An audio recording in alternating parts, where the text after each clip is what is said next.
लोग भगवान को अपनी बात सुनाने के लिए माइक लगाकर चिल्लाते हैं, बड़े बड़े साउंड सिस्टम लगाते हैं।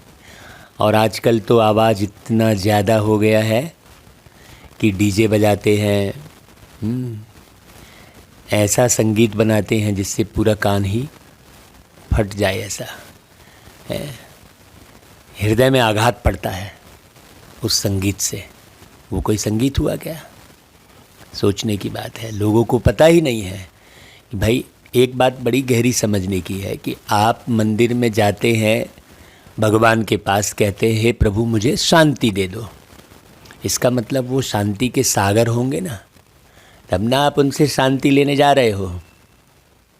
तो फिर किसी के पास जो क्वालिटी होती है, जो गुण होते हैं, उसके पास जाकर वैसा ही स्वरूप बनाना होता है। जैसे आप शादी में जो है दूल्हे से मिलने जाते हैं, दुल्हन से मिलने जाते हैं, तो दूल्हे जैसा बनकर जाते हैं।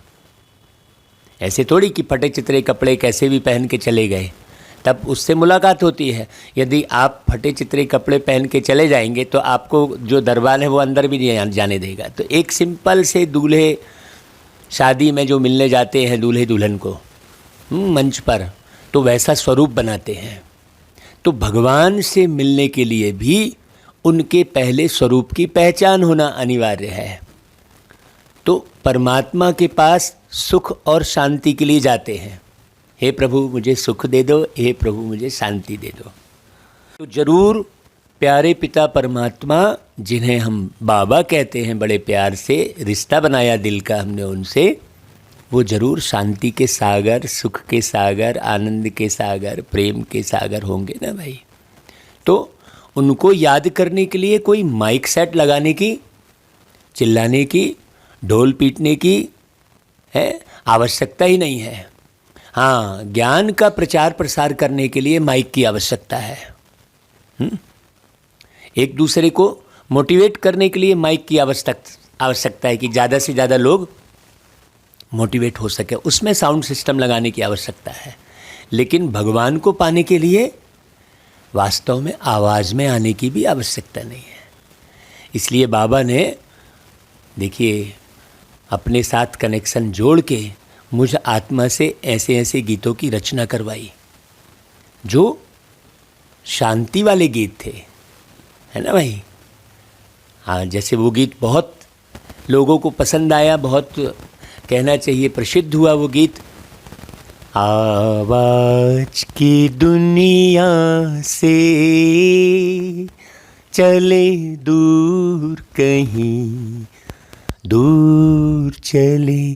तो अब इस गीत का अर्थ क्या है? आवाज़ की दुनिया से, भाई दुनिया में तो आवाज़ ही है, अब कहाँ दूर जाएंगे? अंदर की आवाज़, सुनते हुए ना सुनना, देखते हुए ना देखना। क्यों? क्योंकि अभी स्थिति बहुत और ज़्यादा नाजुक होने वाली है। अभी हम छोटी छोटी सी बातों में यदि घबराने के संस्कार को ख़त्म नहीं करेंगे तो बड़ी बातें जो आने वाली है उसको हम कैसे सहन करके और स्थिर होकर इस शरीर में रह सकेंगे? हमें इस शरीर में रहकर सतयुग का निर्माण करके परमधाम को छू कर आना है। इस धरती पर स्वर्ग बनाकर हमें जाना है। हमें ऐसे स्वर्गवासी शरीर छोड़कर जो स्वर्गवासी हो गया, लोग कहते हैं वैसे स्वर्गवासी नहीं होना है हमको। हमें स्वर्ग का निर्माण करके शरीर छोड़ना है। लोग शरीर छोड़ने के बाद स्वर्गवासी हो गया बोलते हैं, लेकिन हमें बाबा ने क्या दायित्व दिया है कि स्वर्ग का निर्माण करके, मतलब स्व का निर्माण करके। माना स्व के अंदर में किसी भी प्रकार का कोई वर्ग भेद नहीं है। स्वर्ग का निर्माण करना माने स्व का निर्माण करना। प्रत्येक व्यक्ति स्व का निर्माण करे। तो कैसे निर्माण करेगा? बाबा उसकी विधि भी सिखा रहे हैं। आपको दिमाग लगाने की आवश्यकता ही नहीं है, आपको मेहनत की भी आवश्यकता नहीं है। सारी मेहनत प्यारे पिता परमात्मा शिव बाबा ने कर दी है आपके लिए।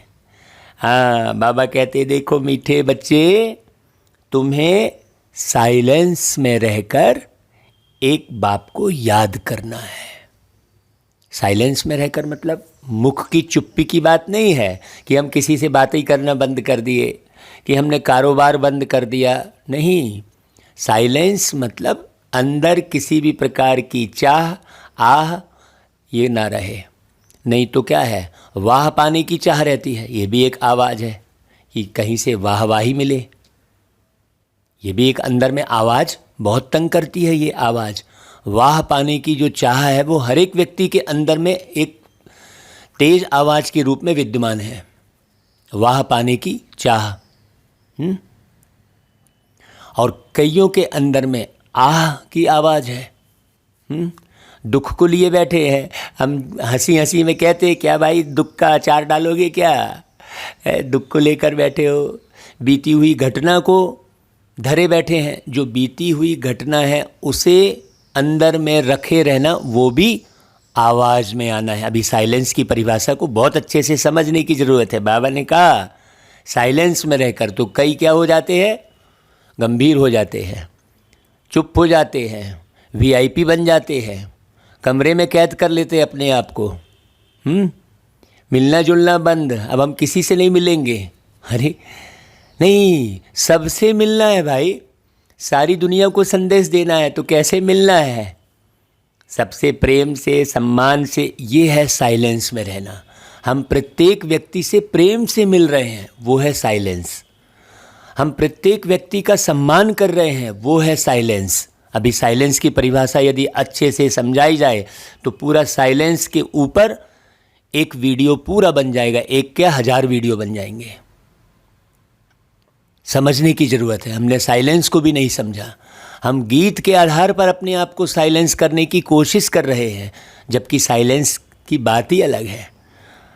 अब साइलेंस के लिए हमें ये वाला गीत सुनने की भी आवश्यकता नहीं है कि आवाज़ की दुनिया से दूर कहीं दूर चले।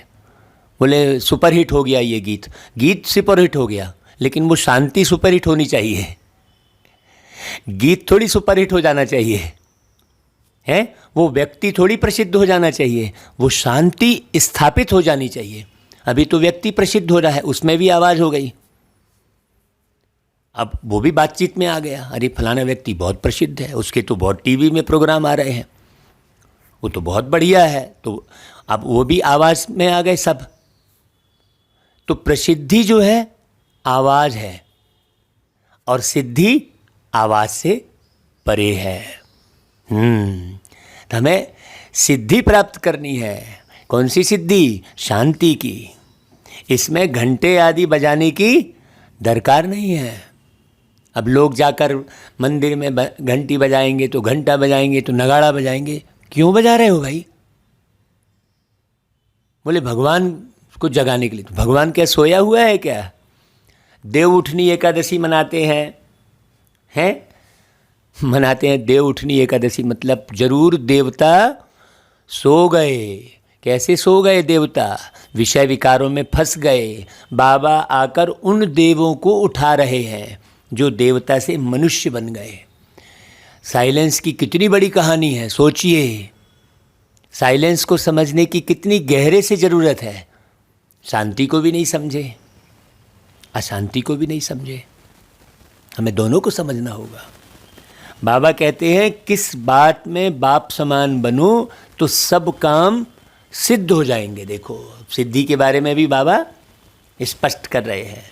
जैसे बाप प्यार के सागर है वैसे बहुत बहुत प्यारे बनो। अब देखो शांति की परिभाषा आगे मुरली में पूरी बता रहे हैं बाबा।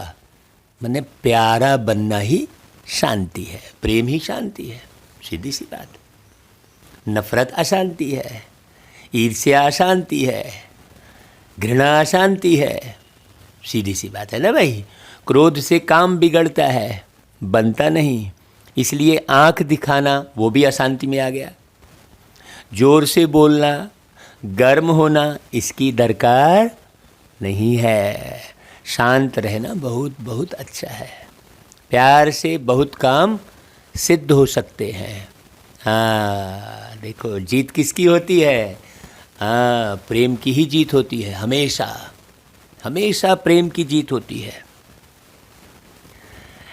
हाँ आप गाते हो ना भाई, तुम ही हो माता पिता, तुम ही हो बंधु सखा तुम ही हो। ओम शांति। यह महिमा है एक की, तुम ही हो माता, पिता तुम ही हो। परंतु भक्ति मार्ग में सिर्फ एक की महिमा गाने से भक्ति का शो नहीं होता, इसलिए भक्ति में बहुतों की महिमा गाते हैं। वहाँ आवाज़ भी बहुत होता है भक्ति में, घंटा, घड़ियाल, गीत, भजन, रोना पीटना, कितना भक्ति मार्ग में चलता है, किस्म किस्म के आवाज़। अब देखना बाबा बहुत डिटेल बता रहे, बहुत अच्छे से। मंत्र, जंत्र, स्तुति आदि होती है। और ज्ञान मार्ग में है साइलेंस, समझदारी। ज्ञान माने समझदारी, समझदारी ही शांति है, ना समझदारी अशांति है। भाई मांगना भी एक आवाज़ है ना, बड़ी गहरी बात समझने की है। तो ज्ञान मार्ग में है साइलेंस, सिर्फ इशारा दिया जाता है, आवाज़ कुछ नहीं। जो ज्ञानी होगा ना वो इशारे से समझेगा, जो इशारे से नहीं समझ रहा है मतलब वो ज्ञानी नहीं है। हर बात इशारे में समझ में आ जाए, उसे ही कहते हैं सूक्ष्म वतन। अब सूक्ष्म वतन कोई अलग नहीं है। बाबा कहते हैं मैं संगम पर आकर सूक्ष्म वतन बनाता हूँ, मतलब इशारे में समझने के लायक बनाता हूँ। बाबा कह रहे हैं देखो अभी हमने सूक्ष्म वतन कुछ अलग ही रचना रच ली। बाबा ने जबकि स्पष्ट कहा है ऐसा कोई सूक्ष्म वतन है ही नहीं। भक्ति में कितनी धूमधाम है। सबसे जास्ती घंटे बजते हैं शिव के मंदिर में, जहाँ तहाँ देखो घंटे ही घंटे हैं। किसको नींद से जगाने के लिए कोई घंटे नहीं बजाए जाते हैं।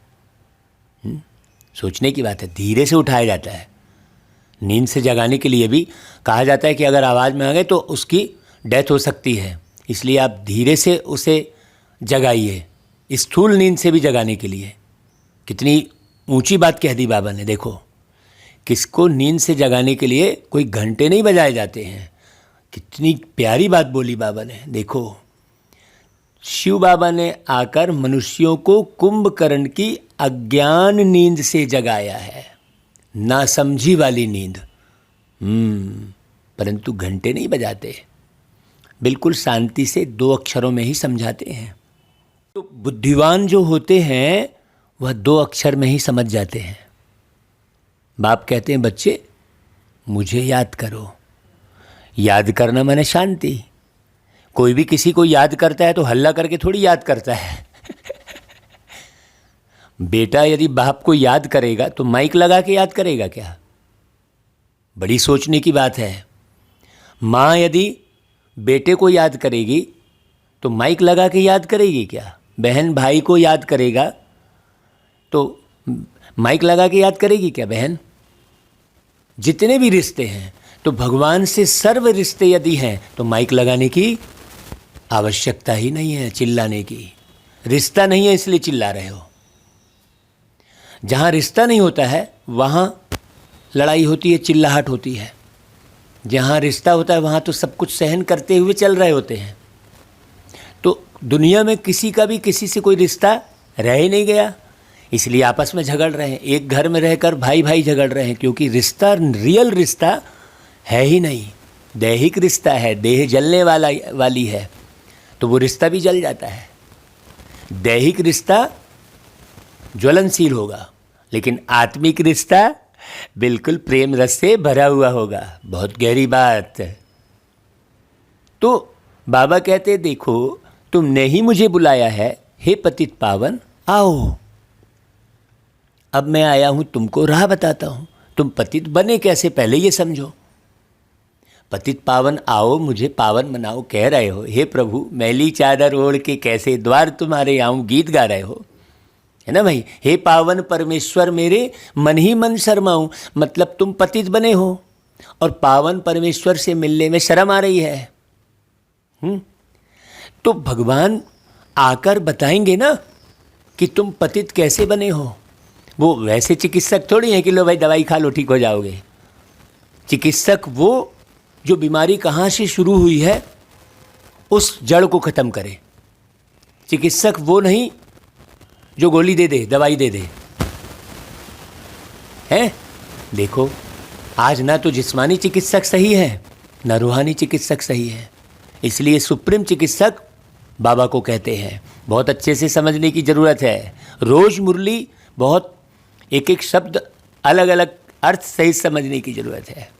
तो बुद्धिमान जो होते हैं 2 अक्षर में समझ जाते हैं। बाबा कहते हैं मुझे याद करो। अब याद करो में सब आ गया, 2 अक्षर। भगवान को याद करो। कैसे याद करो, इसका उदाहरण हमने आपको समझाया कि माइक लगाकर कोई बेटा बाप को याद नहीं करेगा। शांति में रहकर याद करना, समझदारी, भगवान कौन है, कहाँ रहते हैं, कब आते हैं धरती पर, ये समझदारी पैदा करना। तो तुमने ही मुझे बुलाया, अब मैं आया हूँ। क्या अब तक तुमको पतित बनकर ही इस दुनिया में रहना है क्या? बार बार बाबा को समझाना पड़ रहा है। अब तक भी तुम बंगले को देखकर आकर्षित होते हो, तो कार को देखकर आकर्षित होते हो, तो वस्तु को देखकर आकर्षित होते हो, और अंदर में ये चलना शुरू हो जाता है कि यार मेरे घर में भी ऐसा ही सोफा होना चाहिए, ऐसी ही व्यवस्था होना चाहिए। ये क्या हो गया? ये भी विकार है।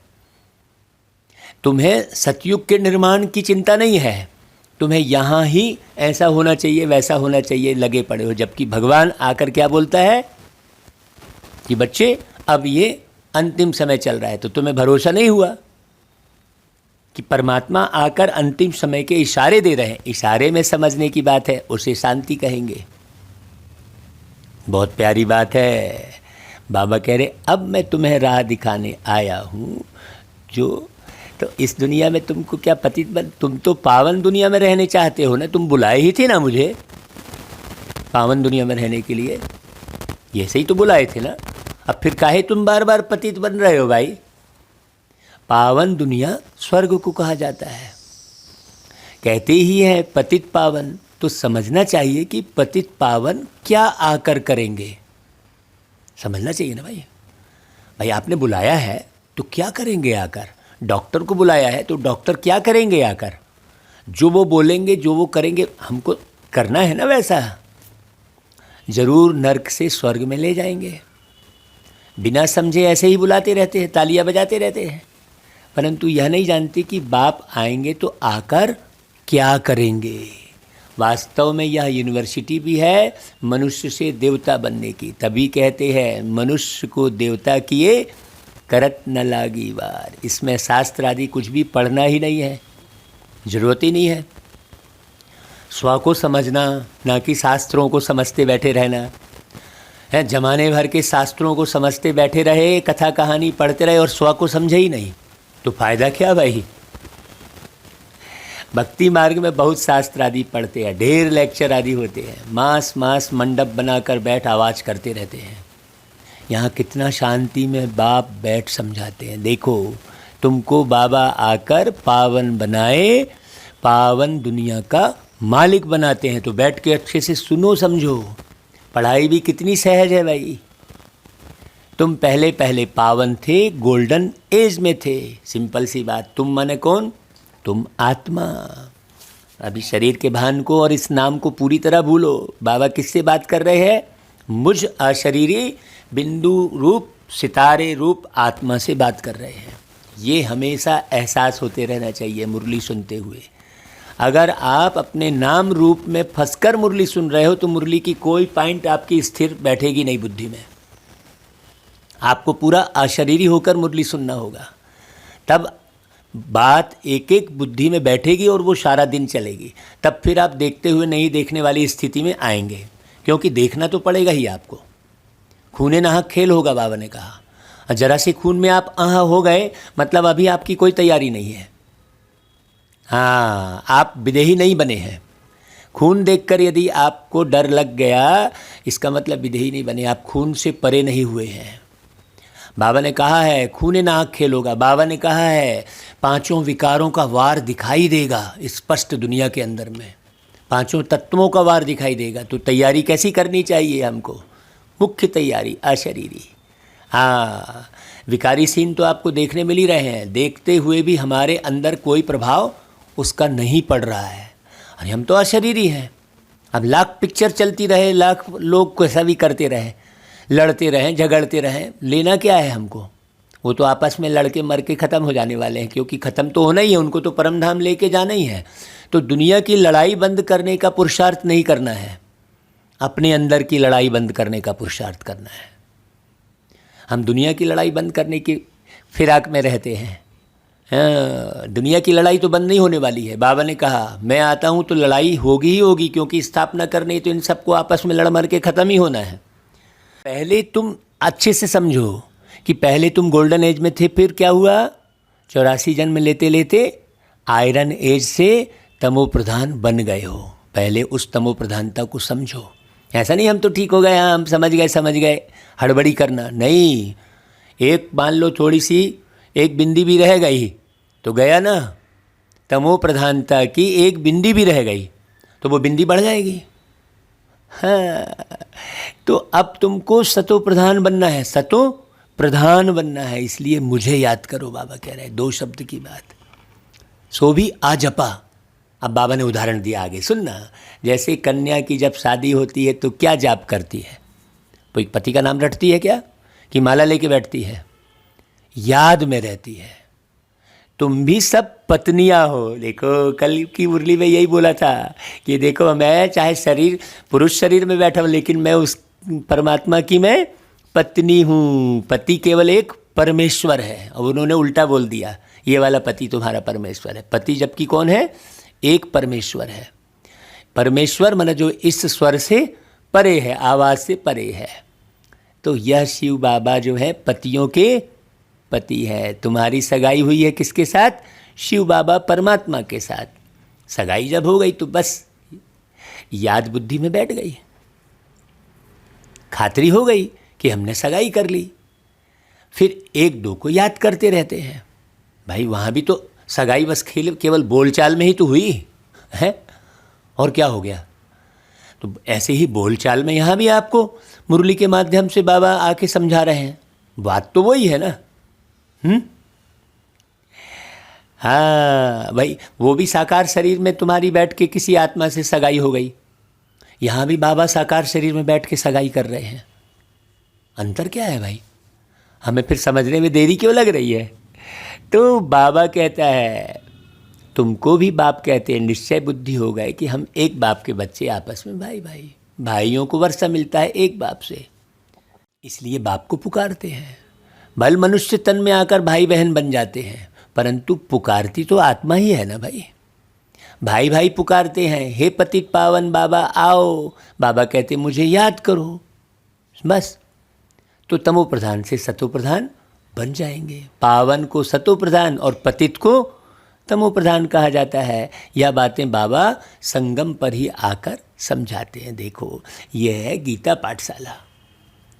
इस पाठशाला में बाप आकर राजयोग सिखलाते हैं, नर से नारायण बनाते हैं। अब ये बात पक्की बैठ रही है कि नहीं बैठ रही है, रोज तो सुन रहे हैं, लेकिन ये पक्की बैठ रही है कि नहीं बैठ रही है। जिसके अंदर ये पक्की बैठ जाए, अब मेडिकल कॉलेज में पढ़ रहा है, पढ़ने वाले बच्चे को कोई संशय रहेगा क्या?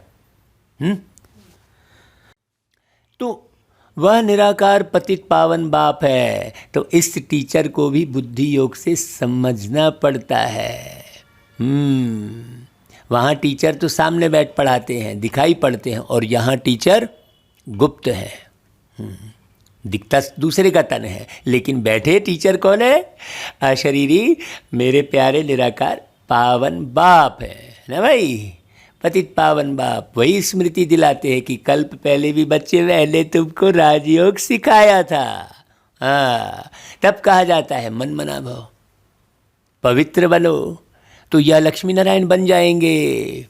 इसमें घंटा घड़ियाल आदि बजाने की तो दरकार ही नहीं है भाई। बाप खुद आकर जगाते हैं। बाबा ने कितना अच्छा अर्थ बताया, जगाने के लिए कोई घंटा नहीं बजाना पड़ता। मन मनाभाव का अर्थ ही है साइलेंस। देखो आज मन मनाभाव का एक अर्थ और बता दिया बाबा ने, अपने को आत्मा निश्चय करो बस। अब हमको अपने घर जाना है, बाप को ही सब कहते हैं हमको दुख से छुड़ाए मुक्त करो। सन्यासी लोग तो सिर्फ ब्रह्म को याद करते हैं। अब ब्रह्म तत्व तो है घर रहने का, वह घर को याद करेंगे, यहाँ बाप को याद करना है। कितना अंतर हो गया। सिर्फ घर को याद करेंगे तो जैसे सन्यासी हो जाएंगे। हाँ मैं परम धाम में बैठा हूँ बस, ऐसा सोच रहे नहीं, ब्रह्म तो भगवान है नहीं ना भाई।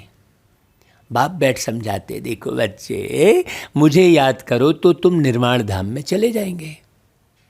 फिर वहाँ से आएंगे कहाँ? स्वर्ग में। यहाँ से मैं तुम बच्चों को साथ ले जाऊँगा। तुमको मालूम है टिड्डियों का झुंड कितना बड़ा होता है, सबकी यूनिटी होती है ना भाई। पहले आगे वाला बैठा तो सब बैठ जाएंगे। मधुमक्खियाँ भी ऐसी होती हैं, रानी ने घर छोड़ा तो सब भागेंगे उनके पिछाड़ी। वह जैसे उन्हों का साजन हुआ। बाबा इतनी अच्छा उदाहरण क्यों दे रहे हैं? क्योंकि तुम जब शरीर छोड़कर जाओगे तो तुम्हारे पिछाड़ी सब जाएंगे, इसका मतलब तुम्हारे पिछाड़ी ही सब है। मधुमक्खी रानी का उदाहरण दिया बाबा ने, टिड्डियों के राजा का उदाहरण दिया बाबा ने।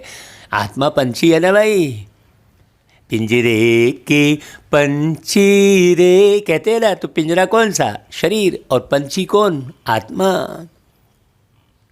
तो बाबा उदाहरण दे रहे हैं।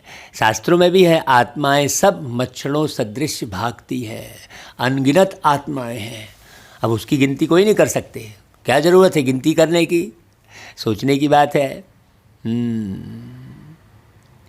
उनमें फिर सजनी ही राज्य करती है हम जिन्स पर। हाँ, वह जैसे उन्हों का साजन हुआ। हाँ, बहुत गहरी बात समझना भाई। बाबा कहते हैं तुमको तो एक बार भागना है 5000 साल में। अब सब आत्माओं को जाना है मूल वतन। क्या प्यारी प्यारी बातें सुना रहे हैं भाई बाबा। तुम्हारा आवाज़ कुछ भी नहीं, इसलिए बाबा मिसाल देते हैं, सरसों के दाने मिसल पिस जाते हैं लोग। बाबा भी बिंदी, सरसों के दाने मिसल है। खसखस का दाना भी छोटा होता है। परमात्मा भी बिंदी है, उनको देखा भी नहीं जाता दिव्य दृष्टि बिना। बिल्कुल छोटे स्टार मिसल है। गीता में दिखाया है अखंड ज्योति का साक्षात्कार हुआ। तो यहाँ भी जब अखंड ज्योति का साक्षात्कार हो तब समझेंगे साक्षात्कार हुआ। मुश्किल तो ये हो गई ना भाई, है? अगर बिंदी का हुआ तो समझेंगे या परमात्मा थोड़े ही है। गीता में तो लिखा हुआ है अर्जुन को बहुत तेजोमय साक्षात्कार हुआ। ठहरो ठहरो, रुको रुको, बंद करो बंद करो। बोले अरे ऐसा क्या है भाई? सोचने की बात है। भक्ति की बातें बुद्धि में बैठी हुई है। भक्ति मार्ग और ज्ञान मार्ग में रात दिन का फर्क है। समझे कुछ है नहीं। तुम जानते हो भाई, हमने 63 जन्म शरीर द्वारा हम कितना डांस करते हैं शरीर के माध्यम से। 63 जन्म कितना भक्ति मार्ग का हंगामा देखते हैं। हाँ, इधर भागे उधर भागे। उसमें भी पहले जब सतो प्रधान भक्ति थी तो एक शिव बाबा की ही भक्ति करते थे। फिर या गंगा स्नान आदि बाद में फिर शुरू होते हैं।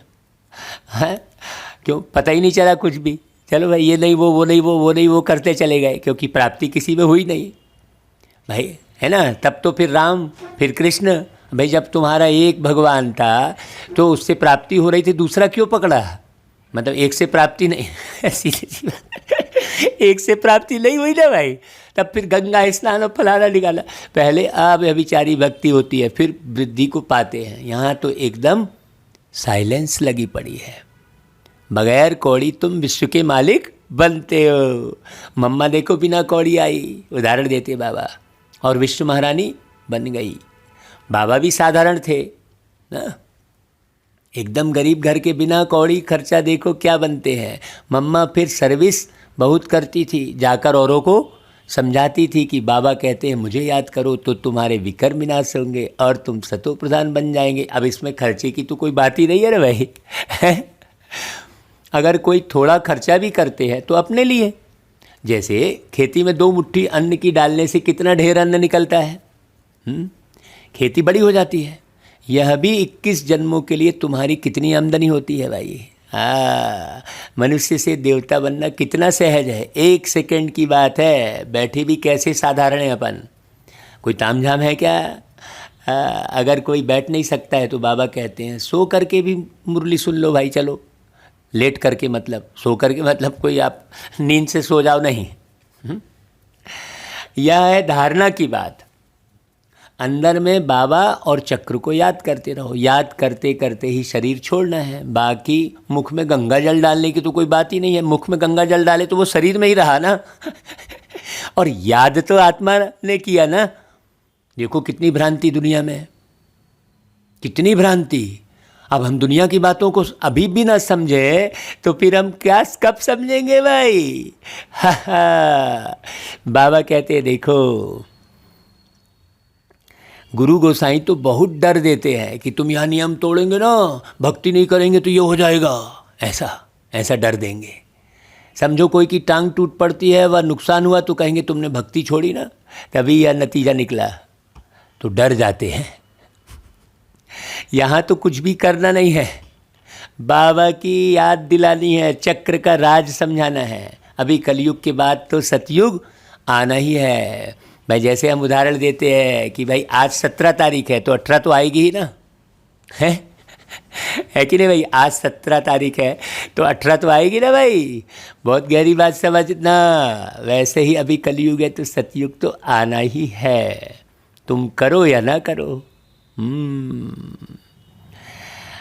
विनाश होना ही जरूर है, इसलिए यह महाभारी लड़ाई सामने खड़ी है। भगवान आकर राजयोग सिखाए, नर से नारायण बनाते हैं। यह राजयोग है, कोई प्रजा योग नहीं है। हाँ, शुभ बोलना चाहिए, बच्चों को बहुत मीठा बनना है भाई। बाबा मीठा है ना भाई। क्रोध आदि सब दान में ले लेते हैं बाबा। बाप कहते हैं मैं प्यार का सागर हूँ, तुम भी बनो।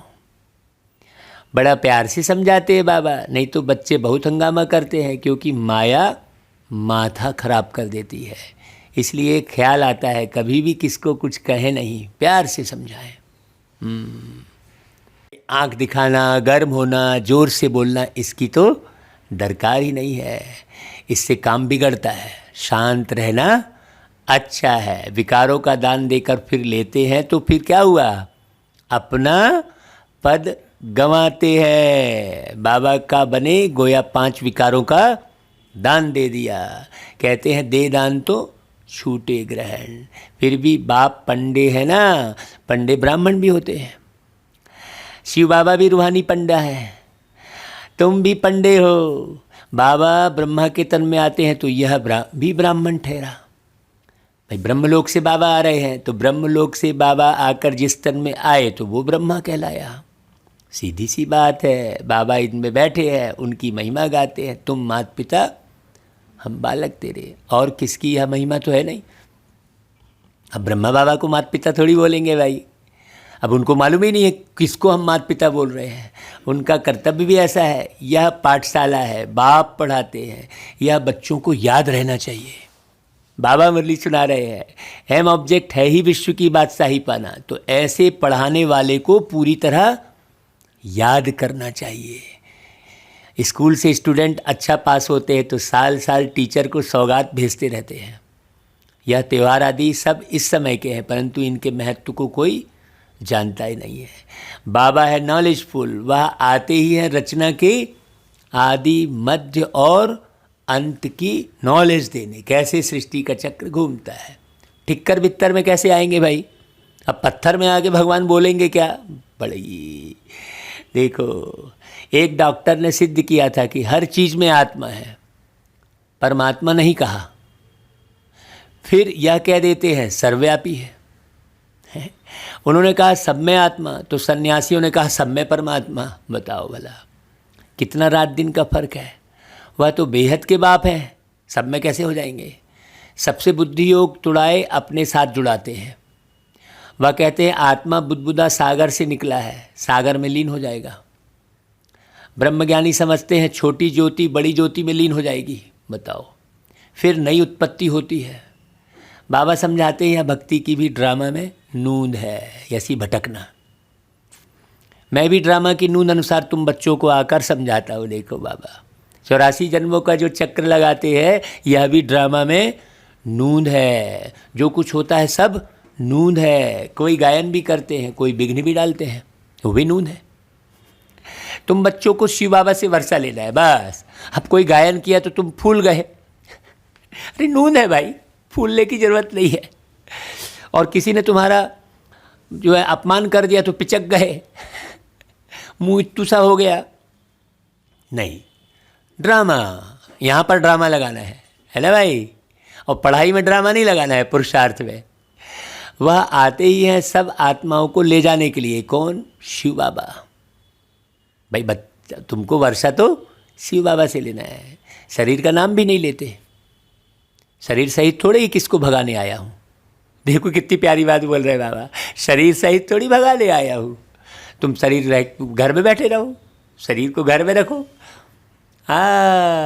मन बुद्धि बाप को दे दो भाई। मुझे तो कहते ही है लिबरेटर आओ, हमको दुख से लिबरेट कर और जगह ले चलो, हैं? इस पाप की दुनिया से दूर, कहीं दूर ले चल। गीत तो गाते हो ना, ना, तेरी दुनिया में दिल लगता नहीं, वापस बुला ले, मैं सजदे में घिरा हूँ, मुझको ऐ मालिक उठा ले। ऐसा कहते हैं ना भाई। मैं सजदे में गिरा हूँ, मतलब सजदा मतलब प्रार्थना कर रहे हैं, आवाज़ में हैं, सारे लोग चिल्ला रहे हैं। बहुत गहरी बात समझने की ज़रूरत है। तो बाबा तो शरीर का नाम भी नहीं लेते हैं। भाई तुमको शरीर से थोड़ी भगाने आया हूँ, मुझे तो कहते हैं लिबरेटर आओ, हमको दुख से लिबरेट कर और जगह ले चलो जहाँ चैन सुख शांति पाए। तो सबका शरीर यहाँ ही छुड़ाए आत्माओं को ले जाऊँगा, ऐसा कौन बोलेगा भाई? सीधी सी बात। वाणी सुनोगे तो मालूम पड़ेगा ना कि भाई परमात्मा ही बोल रहे हैं, और सुनोगे ही नहीं तो कैसे मालूम पड़ेगा? तो कालों का काल हुआ ना भाई। फिर बाबा महाकाल कहते हैं शिव बाबा को। तो मैं सबको इकट्ठा ले जाऊंगा, बाबा कह रहे हैं। कितनी वंडरफुल बातें बाप बैठ समझाते हैं। कहाँ कोई बात समझ में नहीं आती है तो बोलो, यह बात बाबा ने अर्जुन अभी समझाई नहीं है, ऐसा बोल दो। वैसे तो विचार सागर मंथन करके आपको एक एक बात समझ में आ जाएगी। ऐसी कोई बात दुनिया की नहीं है जो आप दुनिया वालों को शांत ना कर सको। हर एक प्रश्न का जवाब बाबा ने मुरली में दे दिया है, बस समझने वाला चाहिए, उठाने वाला। जब समझाएंगे तब आपको सुनाएंगे। ऐसे अपने को छुड़ा देना चाहिए। मान लो नहीं समझा पा रहे हो तो बच्चे समझते हैं बाबा ज्ञान के सागर हैं, नई नई बातें सुनाते रहते हैं। बाबा सरल कर रहे हैं बच्चों को, लेकिन ऐसा करना थोड़ी है, पढ़ना है। कहीं तुम फंस गए तो बोल दो, अब पढ़ोगे तो कहीं फंसोगे ही नहीं। वर्ल्ड की हिस्ट्री ज्योग्राफी सुनाने वाले तो रचयिता बाप है, जो आदि मध्य अंत का ज्ञान सुनाते हैं। तुम लाइट हाउस भी हो तो स्वदर्शन चक्रधारी भी हो, परंतु माया भुला देती है, गुटखा खाते हैं, कुछ ना कुछ लैस आ जाती है। कर्मों का हिसाब किताब है ना। हाँ भाई, अपने को धोखा मत देना। हाँ, कर्मों का हिसाब किताब भी है, बहुत बारीक समझना। एक एक बात समझने की है, रुक रुक के समझने की है। बाबा कह रहा है जब तक कर्मातीत अवस्था नहीं बनी है तो कुछ ना कुछ होता रहता है। हिसाब किताब चुकतू हुआ और फिर शरीर छोड़ देंगे, लड़ाई शुरू हो जाएगी। अच्छा भाई, बाबा फिर याद प्यार देते हैं, मीठे मीठे सिकिलधे बच्चों प्रति माता पिता बाप दादा का याद प्यार और गुड मॉर्निंग।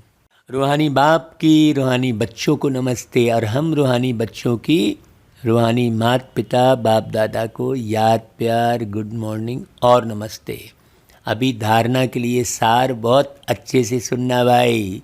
पहली पॉइंट, विकारों का दान देकर वापस नहीं लेना है, और वापस ना आए उसका उपाय करना है। हाँ, क्योंकि आप गंदे चित्र देखोगे तो वो विकार वापस आ जाएंगे। आप इधर उधर का खाओगे तो विकार वापस आ जाएंगे। आप सोने से पहले बाबा को याद नहीं करोगे तो विकार वापस आ जाएंगे। इसीलिए विकार वापस ना आए उसकी भी संभाल करनी है। इसलिए बाबा ने एक एक संभाल बताई है। आप रोज़ रात को हेडफोन लगाकर पूरी मुरली सुनकर सोइए। हाँ, चुपचाप बढ़िया। हेडफोन नहीं है तो ऐसे ही चला दीजिए, मुरली चलती रहे और आप नींद लेते रहो। देखो आप कितना अच्छा रहेगा। जब ऐसा होगा तब स्वप्न में विकार नहीं आएगा, नहीं तो स्वप्न में भी विकार आएगा। स्वप्न में भी आप किसी न किसी देहधारियों की तरफ आकर्षित होते रहेंगे, कोई रिश्ता याद आता रहेगा, कोई रिश्ते नाते दिखते रहेंगे, वो सब विकार है। स्वप्न में भी आपको रिश्ते नाते दिखाई दे रहे हैं तो वो देख कौन रही है? आत्मा ही तो देख रही है ना। हाँ, ये इतनी अच्छी संभाल करनी है। तो विकारों का दान देकर वापस नहीं लेना है का कितना गहरा अर्थ और कितनी गहरा पुरुषार्थ है। मुख से शुभ बोलना है। बहुत मीठा बनना है, क्योंकि कड़वा बनोगे तो फिर विकार आएगा, क्रोध आएगा। सामने वाले का क्रोध भी झेलना, वो भी विकार ही तो आ रहा है आपके पास। आप उस क्रोध को चिंतन करोगे फिर कि इसने मेरे को इतना गुस्सा किया, तो आप चिंतन किसका कर रहे हो। इसलिए बाबा उपाय बताते हैं, मीठा बनना है, बाप के समान प्यार के सागर बनकर रहना है। हाँ, दूसरी पॉइंट, साइलेंस में रह, बिना कौड़ी खर्चा विश्व की बादशाही लेनी है। बहुत युक्ति से चल रहा है। बाप की याद में रह, थोड़ा बहुत खर्चा कर 21 जन्मों की आमदनी करनी है।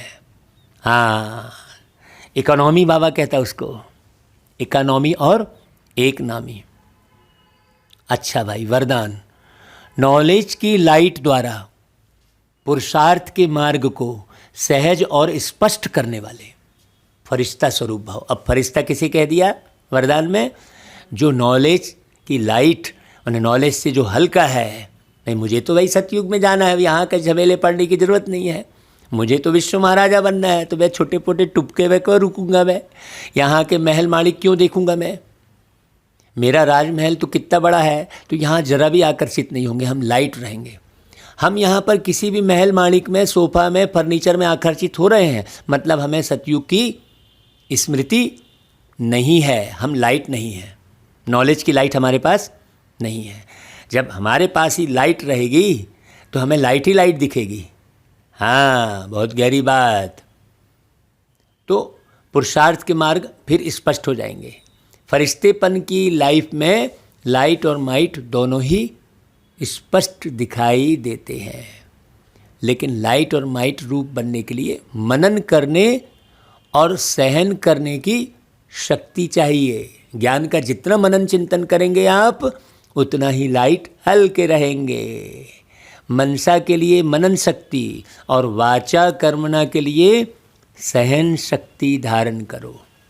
फिर जो भी शब्द बोलेंगे, कर्म करेंगे, वह उसी के प्रमाण होंगे। अगर यह दोनों शक्तियां हैं तो हर एक के लिए पुरुषार्थ का मार्ग सहज और स्पष्ट हो जाएगा। मनन शक्ति, अभी हम मनन किसका कर रहे हैं?